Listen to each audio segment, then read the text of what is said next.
Je suis Bordicus, paladin de Mélève, déchu.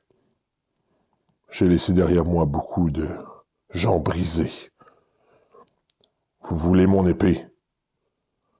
Vous l'aurez, mais sachez que mes méthodes sont un peu extrêmes.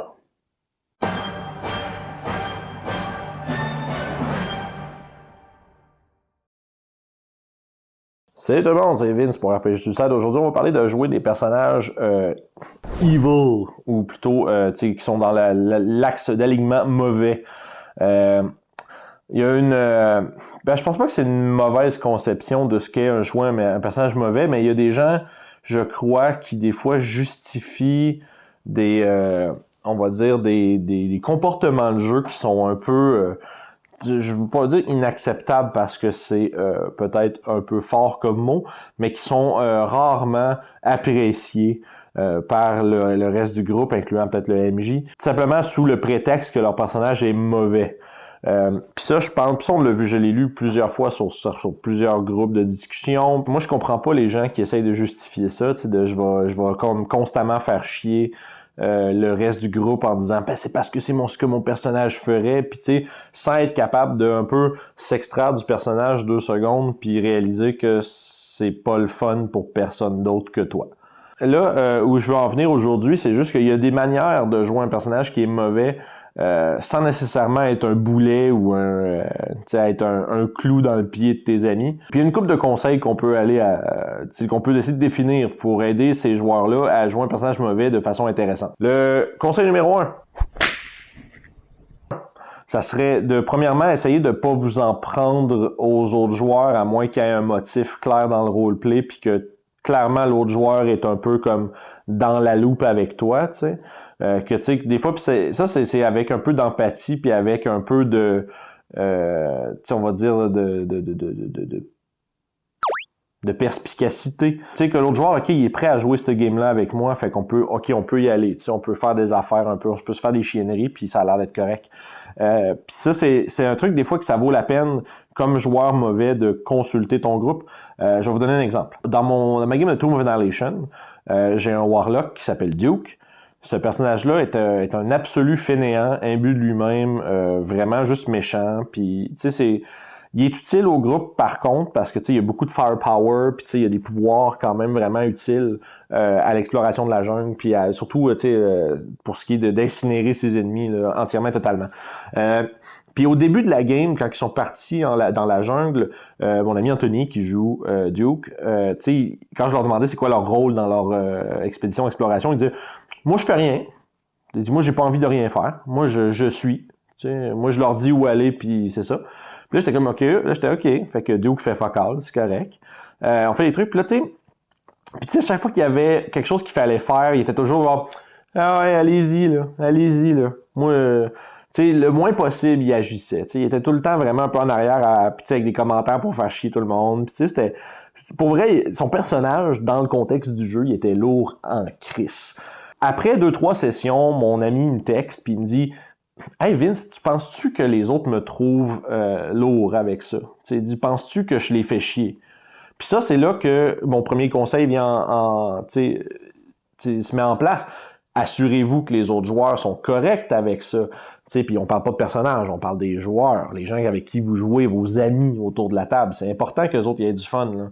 Parce que ça reste que le jeu de rôle, mettons, dans on va dire un groupe typique de 4 joueurs, un DM, on est 5, là. On a chacun 20% du fun, là. Faut pas que ce soit comme 80 lui, puis le reste, ceux qui trouvent ça correct, puis que les deux autres qui aiment pas ça, ils soient comme juste, ouais, mais j'ai pas de fun, ça fait chier, là. Puis tu sais, on soit toujours en train de se pogner, tu sais, ça demande une certaine maturité de la part des joueurs de comprendre, OK, c'est le personnage, c'est pas le joueur qui nous fait chier, c'est le personnage. Puis tu sais, il y a une séparation à faire là, mais je pense que côté du point de vue du joueur qui joue le personnage, il y a aussi un peu de travail à faire. Comme par exemple mon ami qui me dit, penses-tu que ça fait chier les autres? Puis moi je le savais, je le sentais tout de suite qu'on avait tout du fun avec ça, on trouvait ça super drôle.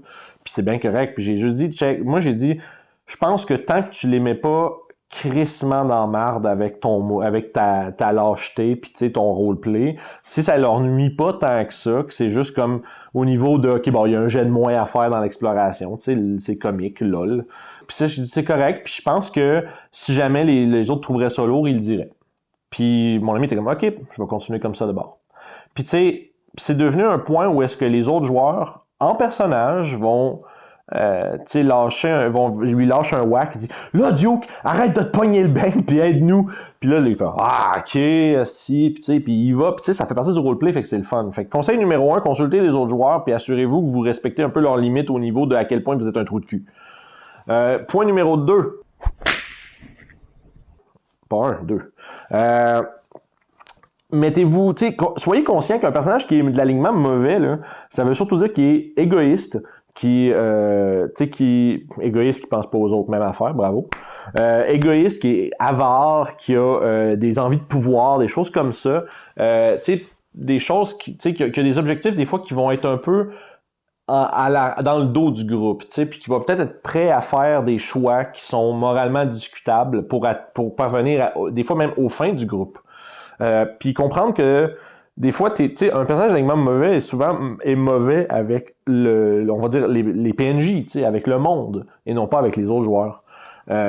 Puis ça, moi je trouve que ça peut être cool parce que ça mène à des moments de roleplay où est-ce qu'il y a des discussions sur les méthodes du ou des personnages mauvais versus les personnages qui sont bons, tu sais. Puis ça peut donner des moments où est-ce que le paladin veut désespérément prouver aux voleurs que tu sais, il y a des vertus autres que la richesse, puis la gloire, puis la préservation de soi, tu sais. Puis d'essayer d'avoir un moment où est-ce que tu espères que le personnage va un peu absorber ça.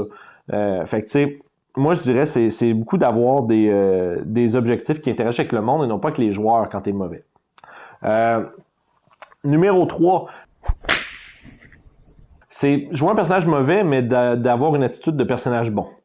Ce que je veux dire par là, c'est un personnage qui a des motifs cachés, puis qui va avoir l'air d'être un good guy dans la perception des autres, mais il y a quelques petits moments clés où est-ce que surtout si ton personnage est seul avec une situation, que là tu fais personne me regarde, c'est bon, je vais le stabber dans le cou le banquier, là, tu sais, t'es dans la rue, tu parles, tu fais lui, s'il meurt, ça serait intéressant, ça serait utile, ça serait pratique qu'il soit mort, puis là tu regardes autour, il y a personne, tes amis sont ailleurs. Tu fais, OK, c'est bon, je le pique. Puis là, tu sais, puis là, c'est le fun parce que ton personnage a fait de quoi de vraiment, tu sais, de moralement dégueulasse. Puis les personnes le savent. Puis ça, je trouve, c'est le bout de le fun où est-ce que... puis même dans les PNJ, je parle beaucoup des joueurs, mais les PNJ sont pas au courant non plus. Fait que tu sais, c'est comme un genre d'espèce de game de double face où est-ce que pendant que t'es avec les gens, t'es comme, ouais, je suis aimable, courtois, je fais les bonnes choses. Mais aussitôt que tu as l'occasion puis que tu penses que personne va te pogner, parce que comme dans la vraie vie, là, il y a personne qui fait de quoi d'illégal ou de foncièrement méchant à la vue de tous, en sachant qu'il va se faire pogner. Là, à part, il y a des exceptions, mais en général, quand tu vas faire de quoi, là, si tu t'en vas voler des bonbons là, dans l'étalage là, au dépanneur, là, tu vas pas le faire pendant que tout le monde te regarde autour de toi. Là. Tu vas le faire quand il y a personne qui regarde. Là, le clerc qui rentre dans le backstore, il y a personne qui est allé prendre 3-4 bonbons. Tu sais, c'est ça le principe, où est-ce que tu es juste méchant quand personne le voit. Puis ça fait que c'est intéressant parce que tu joues un personnage qui essaye vraiment fort que ça paraisse pas que c'est un mangeur de marde. Puis ça, c'est vraiment cool. Puis si vous avez, moi je trouve un personnage evil qui a été vraiment bien joué puis qui a bien paru dans une de nos campagnes, c'est dans Lost Mine of Phandelver. Vous avez qu'à aller écouter notre campagne juste ici. Zaira, qui est jouée par Julie, c'est une warlock, tiefling. Puis tu sais, elle a vraiment des moments où est-ce que, tu sais, elle reste quand même scindée avec le groupe, elle suit un peu les objectifs, mais elle a toujours un petit quelque chose caché en arrière, puis, tu sais, par moment, elle a vraiment des genres, ouais, mais on s'en fout de lui, là, tu sais, on s'en fout qu'il meurt, lui, là, moi, je veux ça, puis lui, je m'en crisse, tu sais. Fait que, tu sais, ce genre d'attitude-là, je trouve que c'est bon pour un personnage mauvais dans une game. Puis ça peut permettre aux autres joueurs d'apprécier cette chose-là parce que c'est dur d'apprécier un bon personnage mauvais quand le personnage mauvais est juste en train de te mettre des bâtons dans les roues à toutes les sessions. Puis tu sais, j'en ai déjà joué avec des gens qui ont fait ça. Puis pour vrai, je veux dire, à un moment donné, je décroche, là. Tu sais, on veut avancer, on veut faire nos choses. J'ai pas le goût nécessairement de toutes les fois être pogné pour me battre avec l'autre joueur puis tu sais, que le personnage soit finalement un peu un ennemi. Puis là, c'est là, qu'est-ce qu'on fait? Mettons, là, on va aller conseil appendice A. Qu'est-ce qu'on fait avec un joueur de même? Ben là, il y a deux choses, il y a plusieurs choses à faire. La première affaire, comme maître de jeu, si tu te rends compte qu'il y a un problème, que tes joueurs t'en parlent, peut-être que tu rencontres le gars 1-1, tu lui expliques, écoute, les gens trouvent ça lourd un peu, que tu es tout le temps en train d'essayer de piquer genre leur argent, puis de voler le loot, puis de les stabber dans le cou, d'essayer de laisser le monde mourir quand ils sont dans la merde. Tu sais, ok, puis il n'y a pas aucune obligation de pas faire ces choses-là, mais tu sais, les autres joueurs perdent un peu du plaisir à cause de la manière que tu joues. Tu penses-tu qu'il y a moyen de garder ton personnage comme qui est, mais tu sais, garder un peu tes actions pour les PNJ, tu sais.